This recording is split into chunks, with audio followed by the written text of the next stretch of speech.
Hello students, हम welcome to IFS. अब जैसे कि यहाँ पर हर रोज हम एक नई सक्सेस स्टोरी के साथ आपके सामने आते हैं, तो यहाँ पर और एक स्टूडेंट हमारे साथ यहाँ पर ज्वाइन हुए जिनका नाम है Payal. Payal, welcome to the IFS platform. Thank you sir. तो ओके पायल, थोड़ा सा हमारे व्यूवर्स और स्टूडेंट्स को बताएंगे आप आपने कौन सी एग्जाम क्लियर की है अभी और कितने मार्क्स आए थे आपके। जी, रिसेंटली जो GATE 2025 organised by IIT Roorkee, ये एग्जाम मैंने दी थी। And out of 100 I had scored 40 marks in this exam. Okay, चलो congratulation from the whole IFS team. Thank you तो सर। अगर मैं आपको पूछूं कि आपकी स्कूलिंग कहाँ से हुई, फिर उसके बाद ग्रेजुएशन पोस्ट ग्रेजुएशन कहाँ से हुआ है आपका और स्पेशलाइजेशन किसमें है।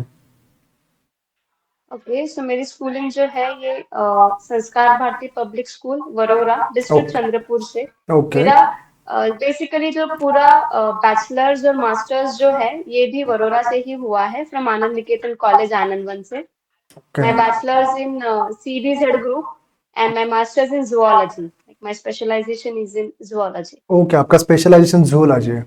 ओके ओके, और आपका ये गेट का कौन सा अटेम्प्ट था, फर्स्ट अटेम्प्ट ही था। सेकेंड अटेम्प्ट था सर। सेकेंड अटेम्प्ट था। ओके, तो आई थिंक आपने एमएससी दे दी थी, फर्स्ट अटेम्प्ट दिया था।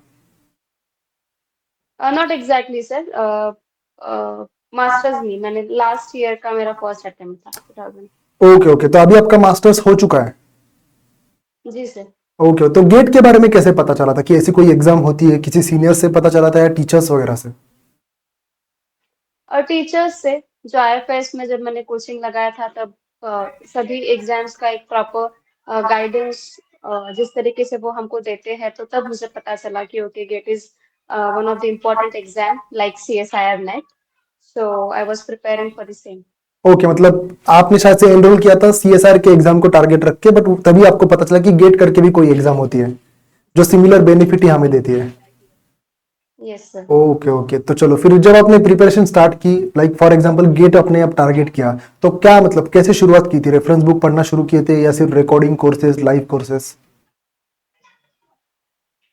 स्पेशली गेट के लिए तो कोई कोचिंग नहीं किए। जो हाँ, मैं सीएसआईआर सीएसआर नेट का ही, के लिए हाँ। जो प्रिपरेशंस कर रही थी, बट रादर देन दैट मैंने केमिस्ट्री पे ज्यादा फोकस किया, बिकॉज फर्स्ट अटेम्प्ट से मुझे ये तो पता लग गया था कि लाइफ साइंस का सिलेबस अगर हमको क्लियर है तो that is good. But if बिल्कुल। You want to score more and if you want to qualify the exam, you should like, क्योंकि chemistry like part A and part B जो है ये कंपलसरी था, general aptitude and compulsory chemistry. Okay तो मैंने chemistry अच्छे से थोड़ा प्रिपेयर करके गई थी this time. Okay okay okay. अब मान लो ऐसे भी होता है कि जैसे आपका मास्टर्स जो है जूलॉजी से, राइट, और बाकी अगर आप देखोगे लाइफ साइंस के स्टूडेंट हो तो केमिस्ट्री को पढ़ना थोड़ा सा डिफिकल्ट होता होगा।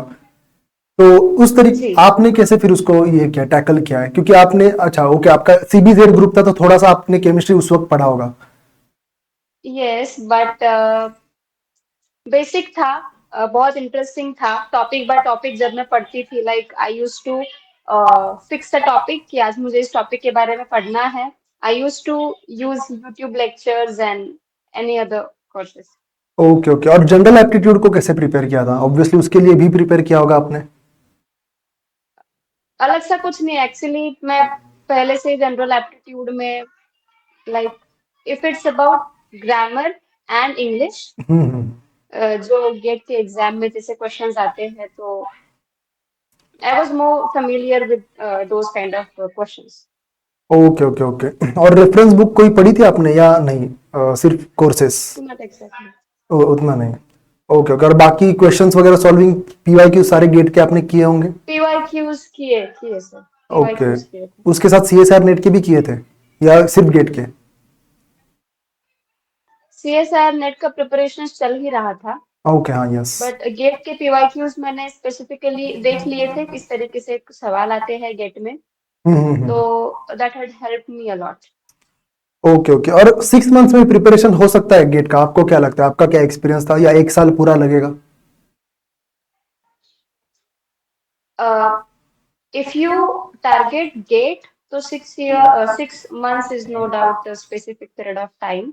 अगर आप सिर्फ गेट को टारगेट करते हैं तो 6 months is sufficient according to me. Okay okay okay. और ऐसे कोई सब्जेक्ट थे या टॉपिक्स थे जो आपने छोड़े थे, लाइक नहीं करने थे, उसको ऑप्शंस के लिए आपको छोड़ना था, ऐसे कोई थे या सारे के सारे आपके प्रिपेयर प्रिपेयर किए थे वैसे? लाइफ साइंस के टॉपिक तो मैक्सिमम मैंने टारगेट किए थे, बट केमिस्ट्री के कुछ थे जो रिएक्शंस और हम्म। थर्मोडायनेमिक्स वगैरह था, तो मैंने वो स्किप किया। Okay okay okay. तो जब आप प्रिपरेशन कर रहे थे फुल्ली, आप इसके सीएसआर नेट और गेट का ही प्रिपेयर कर रहे थे या आपकी यस एमएससी सर। उस वक्त चल रही थी? नहीं नहीं, एमएससी प्रॉपरली हो गई हो थी। गई थी, ओके ओके। तो फिर टाइम मैनेजमेंट कैसा होता था, लाइक आपके पूरे एक दिन का शेड्यूल आप बता सकते हो, कितने घंटे आप पढ़ते थे, उसमें से थियोरी के लिए कितना टाइम देते थे, लाइक क्वेश्चन सॉल्विंग के लिए कैसे आप मैनेज करते थे? एक्चुअली मैं जॉब करती हूँ, तो ओके। थोड़ा टाइम मैनेजमेंट डिफिकल्ट रहा है। बिल्कुल बिल्कुल। तो मॉर्निंग 8 to 3 मेरा ये लाइक 8 to 9 आवर्स का जो टाइम ड्यूरेशन था मेरे पास स्टडी का, वो मैं मैनेज करती थी।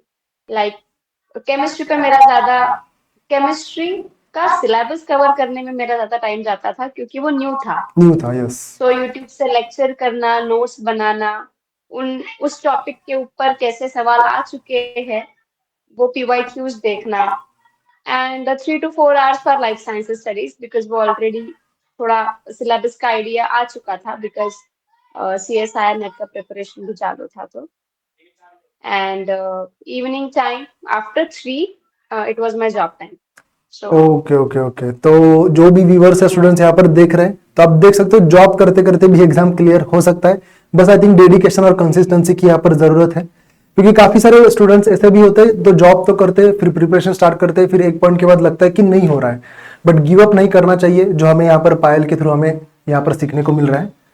ओके। तो आगे मैं आपको पूछना चाहूंगा, जैसे जॉब करते करते चलो आपने प्रिपरेशन वगैरह कर लिया, लास्ट के कुछ दिनों में मान लो एक हफ्ता दो हफ्ता आपके पास था, तो तब भी आपका जॉब चालू था या उस वक्त आपने थोड़ा सा ब्रेक लिया था कि नहीं अभी बिल्कुल एग्जाम है? बिल्कुल नहीं sir, till the last day my job was there ongoing.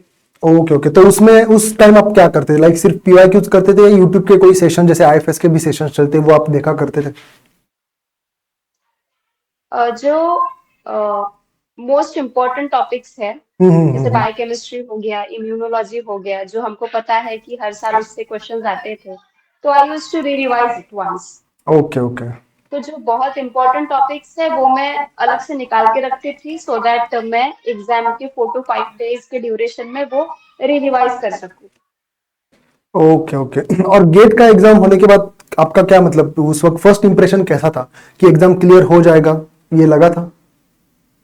I was much confident. Okay, you are much confident. और फर्स्ट अटेम्प्ट जिस से आपको? तरीके से, जी फर्स्ट अटेम्प्ट में मेरा जो है वो 1 मार्क से क्वालिफिकेशन रह गया था। Okay okay. तो तब मुझे आइडिया आ गया था कि वेयर आई लैक। हम्म। तो बराबर तो है।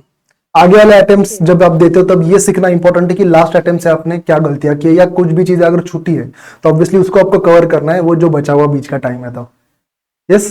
जी ओके। तो मान लो पायल की कोई एक नया एस्पिरेंट या कोई एक नया स्टूडेंट आपके पास आता है और कहता है कि पायल, मैं मेरा पहला अटेम्प्ट दे रहा हूँ गेट का, अभी मैं प्रिपरेशन स्टार्ट करूंगा, तो आपके क्या सजेशंस होंगे उनके लिए?